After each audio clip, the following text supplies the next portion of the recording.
Hay una intuición fundamental que me parece que hay que recuperarla.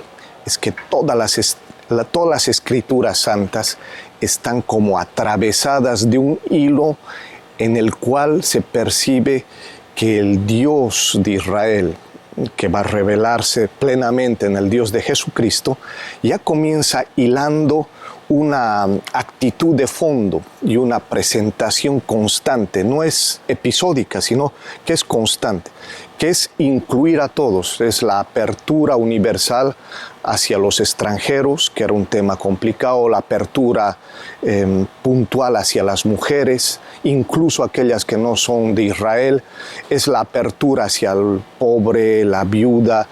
Todo aquello que significa exclusión está como punteado a lo largo del Antiguo y el Nuevo Testamento. Por lo tanto, la intuición fundamental es poder recuperar aquello y mostrar en cuadros bíblicos cómo Dios precisamente va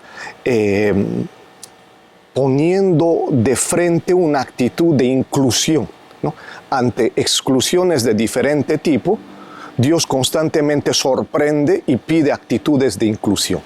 Entonces, sería recorrer prácticamente todas las escrituras, pero cuando se llega al Nuevo Testamento es sorprendente que todo aquello que ya estaba punteado o jalonado a lo largo del Antiguo Testamento aparece con una fuerza inusitada, con Jesús en el Evangelio, en los Evangelios, y aquellos ejemplos que ya estaban presentes en el Antiguo Testamento, de pronto surgen con una fuerza vital impresionante, ¿no?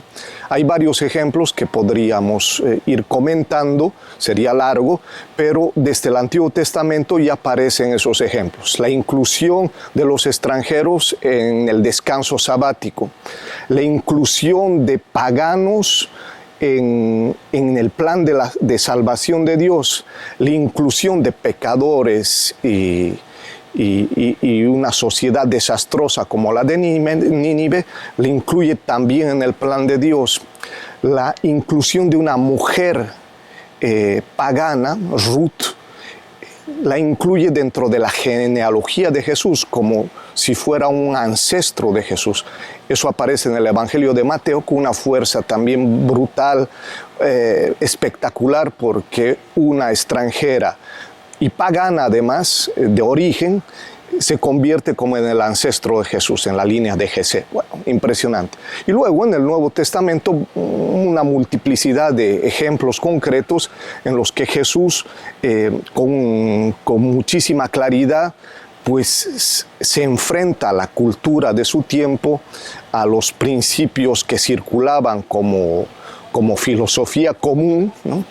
Se incluye a los extranjeros, a los enfermos, a los pecadores, a los publicanos, a las prostitutas, y los ejemplos podrían reproducirse así constantemente. Todos los evangelios están, incluso en las cartas de Pablo, ¿no? Y más adelante, o en los Hechos de los Apóstoles, en Lucas también. Entonces, ejemplos fuertes de inclusión en el Nuevo Testamento, por ejemplo, Jesús en diálogo con Nicodemo, aquel judío miembro del Sanedrín que se sorprende de su relación con Jesús, le aclara y le da un señalamiento. Es decir, alguien que está totalmente excluido de principio del acceso a la salvación aparece como descubriendo en Jesús un nuevo camino, ¿no? Jesús lo acoge. El ejemplo del encuentro de Jesús con los samaritanos y en concreto con la mujer samaritana abre también otro episodio excelente de inclusión, un camino interior en la conversación con la samaritana que le hace descubrir una vida nueva, aquella mujer que yo considero que es uno de los personajes del Nuevo Testamento que representa a los buscadores de Dios, la única condición para seguir. Y entrar en el camino de la fe. Eres buscador de Jesús. Bueno, la samaritana es una de esas buscadoras y Jesús le abre una dimensión nueva, ¿no? Y hace de tal forma que ella, samaritana, pueda ser incluida también en el plan de Dios y en el descubrimiento de ese camino donde aparece esa agua viva. ¿no?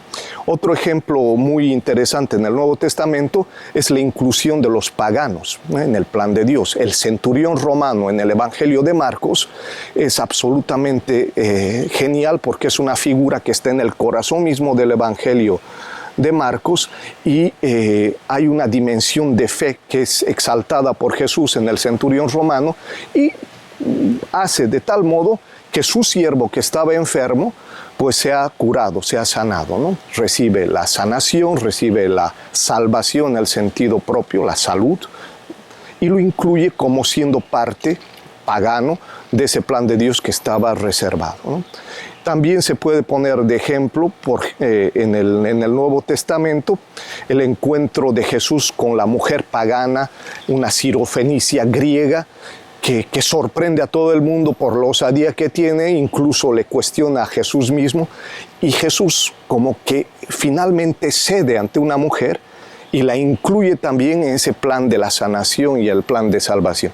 Es decir, todo el Nuevo Testamento está repleto de imágenes que van en esa perspectiva de la sanación. Bueno, y en conclusión podríamos decir que esa línea que se inicia en el Antiguo Testamento aparece reforzada en el Nuevo Testamento, de modo que podemos decir Dios quiere la salvación de todos, Dios quiere que nadie quede excluido, Dios quiere la inclusión de todos, y nuestro deber ahora es poder intentar leer estas escrituras para poderle sacar provecho desde nuestras perspectivas latinoamericanas o amerindias, de modo que podamos declinar aquellos textos de modo que nos sirvan como acicate, como ánimo para poder continuar buscando ese espacio del paso de la exclusión hacia la inclusión en nuestras comunidades eclesiales, simplemente el paso de la exclusión a la inclusión en la sociedad.